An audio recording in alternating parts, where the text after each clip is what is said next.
Romeo Menegazzi, welcome back to your home courts. Thank you. Here at Marconi Club. I'd like to shake your hand if that's all right. Thank you, and good morning, Bridget. Good morning.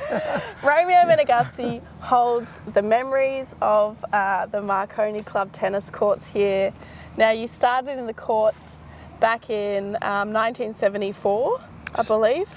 I started coaching in '74, and I started playing here when the courts were built in 1973.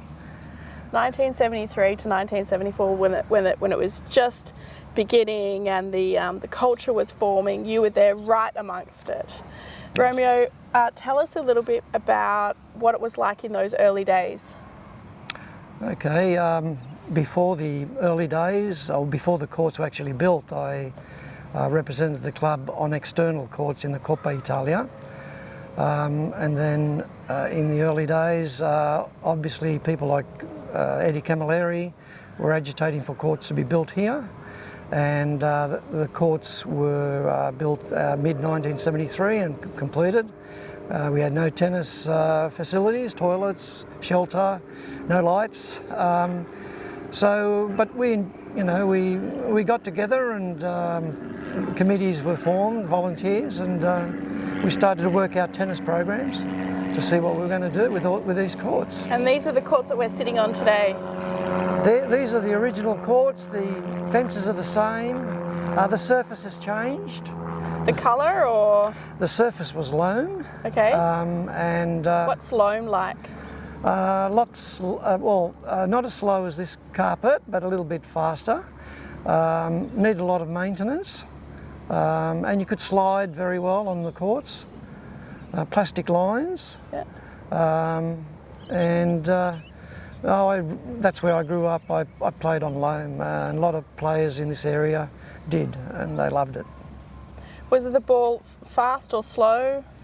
Compared to this carpet court, it was a little bit faster. Okay. Yeah, a little bit faster. Sure. So take me back to the game in the 1970s. What do you remember about the game then, the culture, and what was in your mind as you were competing?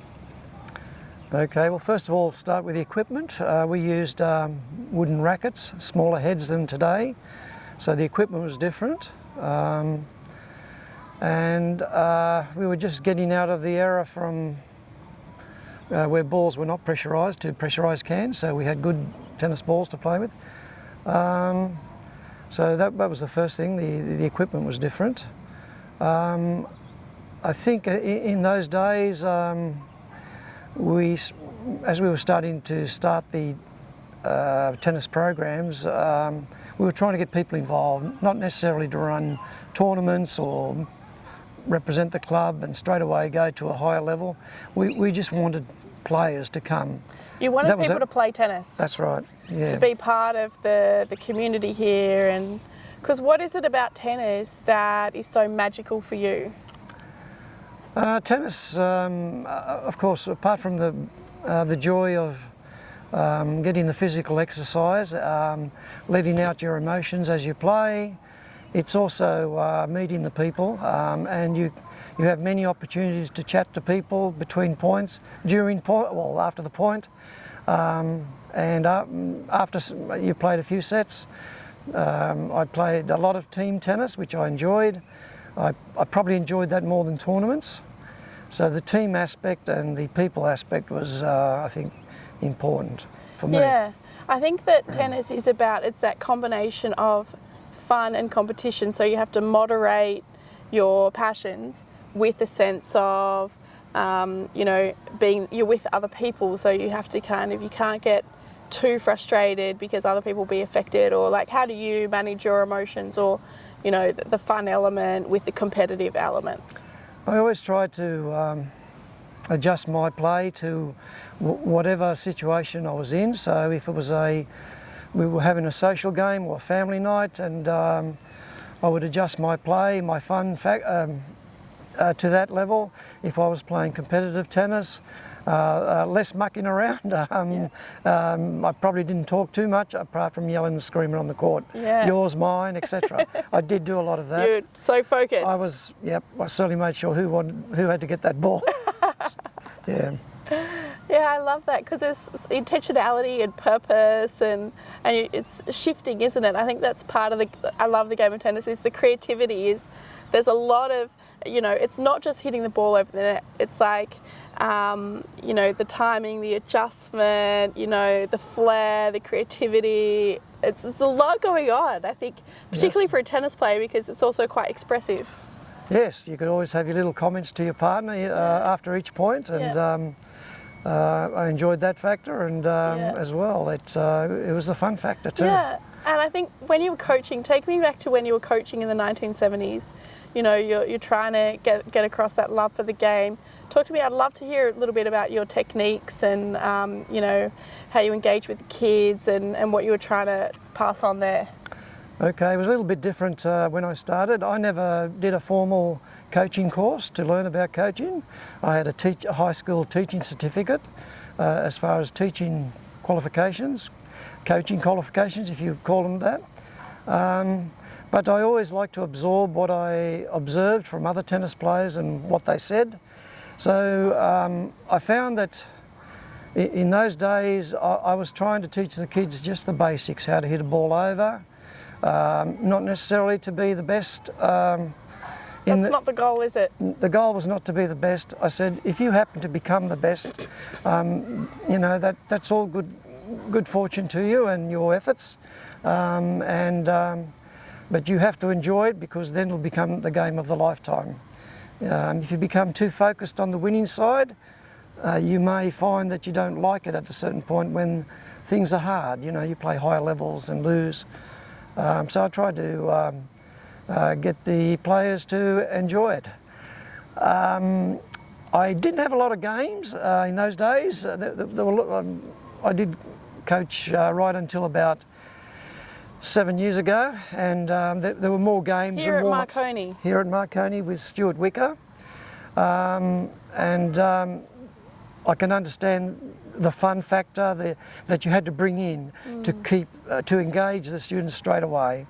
But in those days it was sort of, I tried to teach them the basics. Yeah, all the fundamentals. All the fundamentals, and we had a little bit of a champs challenge type game at the end, just to finish off each match. Champs challenge, so growing champions.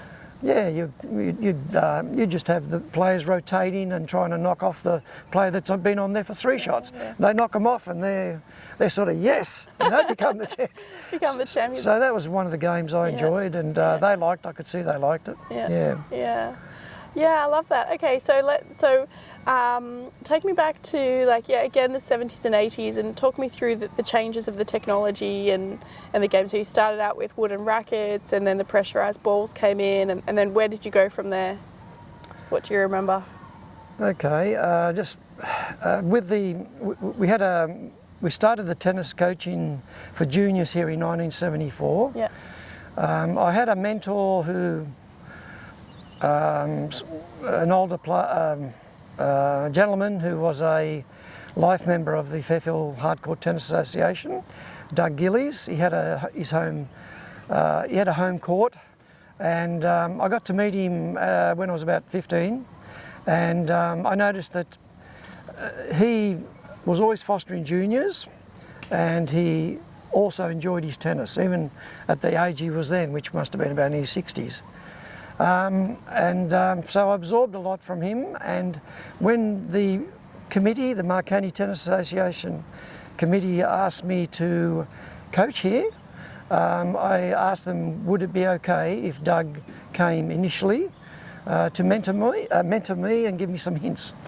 And so I got the permission and went ahead. And after about 3 or 4 lessons, Doug was very busy with his poultry farm, and I just did it myself after work. Yeah. So you were saying, tennis coaching was something that you did for love, I think, on top of your normal job, your day-to-day job. I was a high school teacher, so it was convenient for me. I taught locally, which is only about 20 minutes away from here, and so I came here after work. Started out as about 1 or 2 afternoons a week. I never got above 3 or 4. Mm-hmm. always Yeah. had, yeah. And yeah, like let's talk about the program. So it would start at 3:30 or 4, or and then you had, you know, the coaching sessions were done for about an hour. Each session was 1 hour. Yeah. It was a little bit unusual, I think, for the coaching. The way I coached was I used 2 courts. I had a maximum of 10 pupils per class, and I had 5 pupils on my court and 5 on the other court. There were only 2 courts. Yeah, right. So I could keep my eye on both.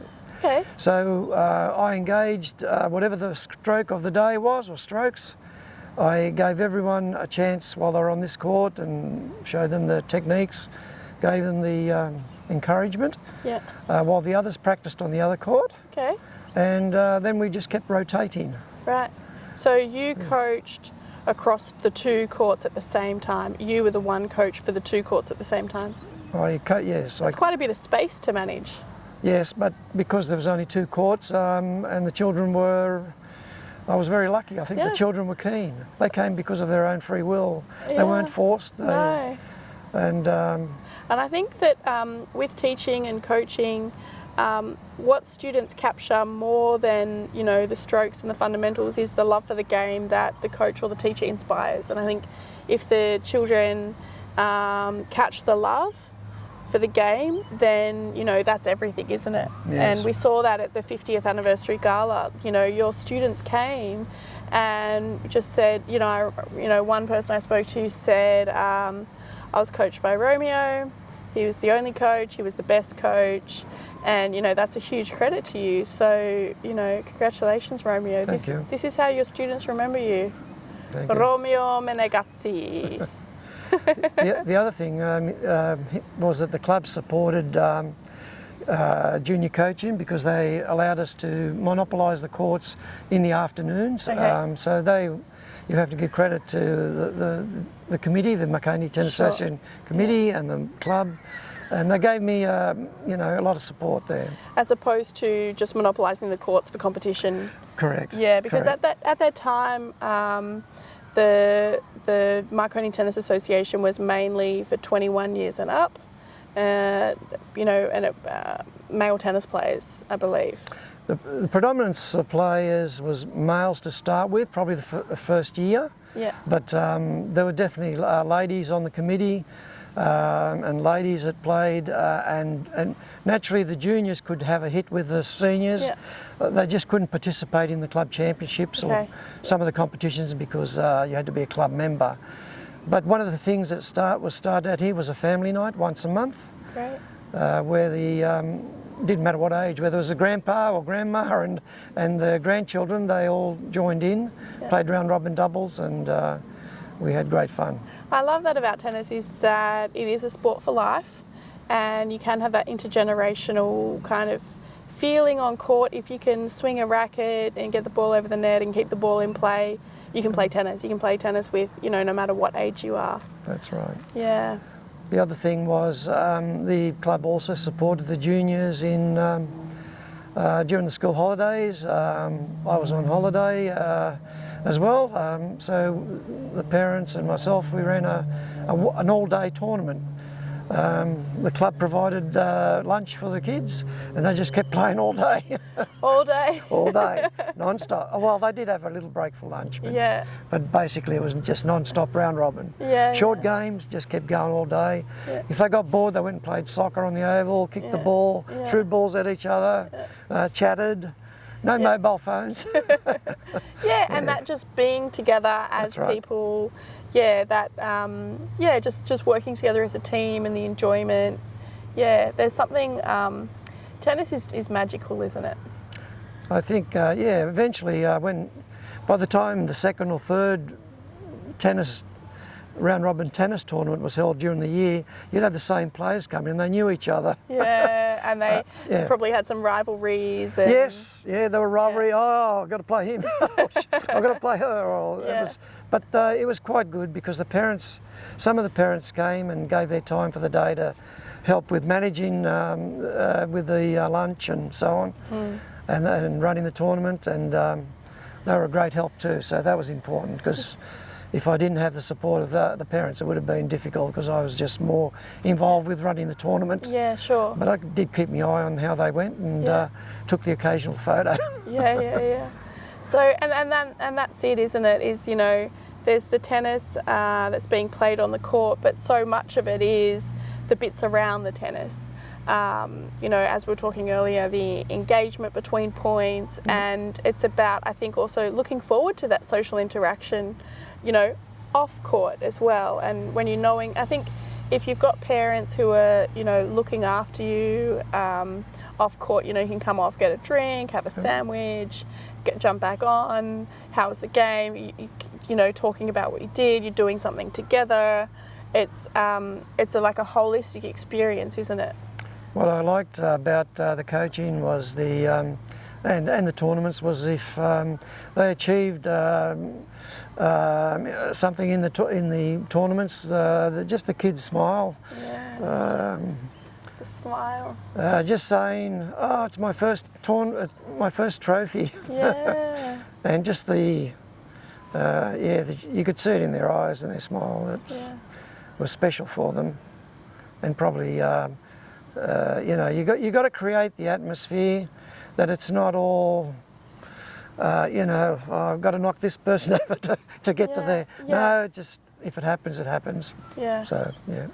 And yeah, that sense of the personal achievement. That's right. Yeah, I think that I think tennis is personal. Yeah. For people, isn't it?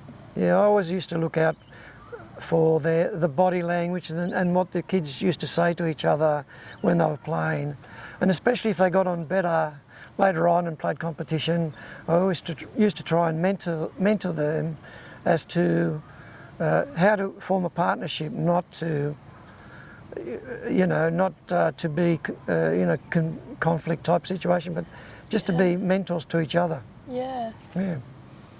Yeah, forming a partnership, that's right. That's another important element too. Because again, it's like that emotions management. If you can let people know that you're with them, rather than tearing them down, that's also part of it, isn't it? Like that's backing each other, even when you miss a point. That's right, yeah. So I did, that was probably one of the things I really enjoyed was to see the players come up and a few of them then started to beat the 21-year-olds. So that was good to see. Yeah. Oh, yeah. So the juniors. Yeah. So it pushed the adults too, and they realised that if you build the club that way, you always have juniors coming through. Yeah. You get more participation, you get more fun and enjoyment, more people coming to events, not only on the court, but picnics, Christmas parties, all that type of thing. Yeah. I love that. Let's talk a little bit now about your competitive spirit. So I know that at the age of 19, you were handpicked to participate in the COPPA Italia. Can you tell me a little bit more about what that felt like for them to single you out and kind of, get you in by as an exception to the rules. So tell me a little bit more about that moment.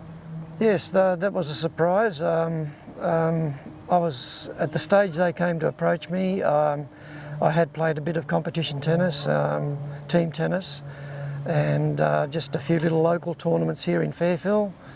And I was playing at that stage Saturday afternoon mixed, which is 4 gents and 2 ladies. So I didn't play a lot of hardly any tournaments outside the district because we didn't have a car in those days. So it was a bit difficult for my parents to take me anywhere.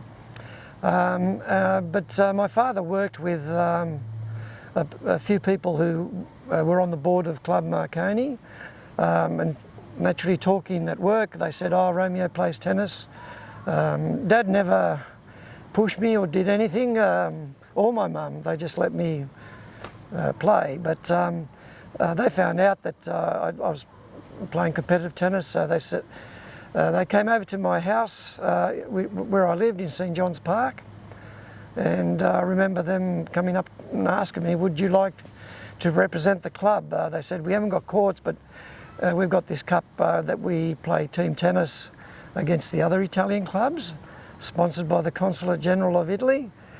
And I didn't know anything about it, and I said, well, if somebody can pick me up and take me down to Greenacre, Yeah. because Dad didn't have a car in those days. So one gentleman who was the first president, John Iliani, also known as Argeo Iliani, he came all the way from Bankstown to pick me up, took me to the courts and then took me back home again.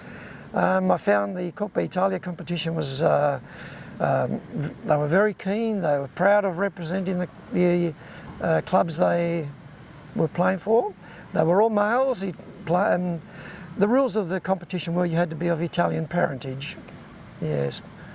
So I enjoyed that period, which went basically from about 1969 till about, probably about 1982, 81, something like that. And so the Coppa Italia was against the various Italian teams.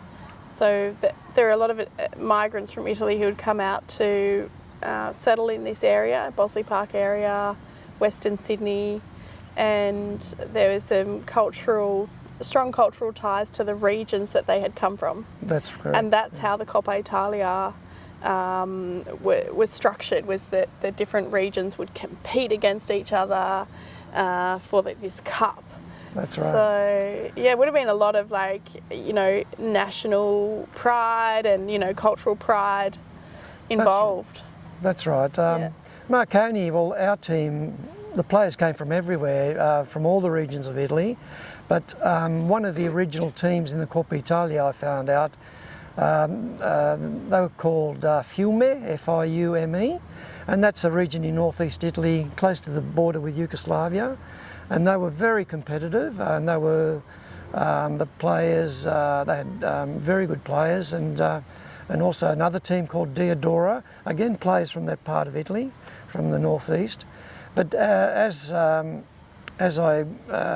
attended more and more matches, I found out that the other clubs were also just as competitive, like Puglia, Roma, Association Noantri, the Fogola Fulan, which are players from around Udine in the northeast of Italy. And then there was a group of players from the islands outside Sicily, the Isole Eolie. So you had all this mixture of players, and it was great fun. When we had our little breaks between sets, the salamis would come out. The salamis. Salami to cheese. A little bit of wine. If the serious players wouldn't drink the wine until they finished. Yeah. So, bit of fun. Yeah. Far out. So it's like, I love it that the Italian culture is so strong. In Italy, it's been going for thousands of years, and it's it's really cool to think that the Italian, the strength and the vibrancy of the Italian spirit was happening here in Coppa Italia. And you won 7 times. I played competed. Italy. Marconi won the cup 9 times. Yeah.